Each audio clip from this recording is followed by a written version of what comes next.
गांव के पास एक पुराना कब्रिस्तान था जिसे लोग अभिशप्त मानते थे। कहते थे कि हर अमावस्या की रात वहां से डरावनी चीखें सुनाई देती थीं।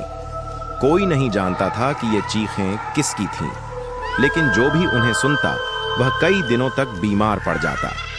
रामू, जो बहुत ही निडर लड़का था, इन कहानियों पर विश्वास नहीं करता था।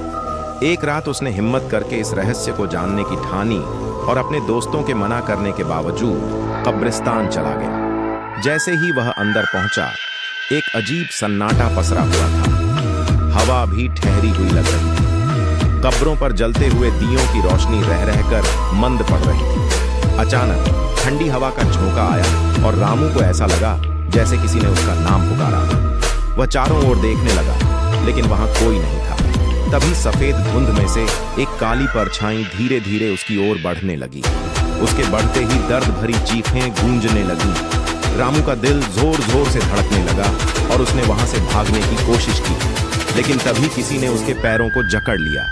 रामू जोर जोर से चिल्लाने लगा, लेकिन उसकी आवाज बाहर तक नहीं पहुंची। कुछ देर बाद किसी तरह उसने खुद को छुड़ाया और गांव की ओर भागा। जब वह घर पहुंचा तो वह बेहोश हो गया। अगले दिन जब उसे होश आया तो उसे तेज बुखार था और वह बार बार बड़बड़ा रहा था, वो आएगी, वो मुझे लेने आएगी। उस दिन के बाद कोई भी उस कब्रिस्तान की ओर जाने की हिम्मत नहीं कर सका और हर अमावस्या की रात अब भी वह दर्द भरी चीखें गूंजती थीं।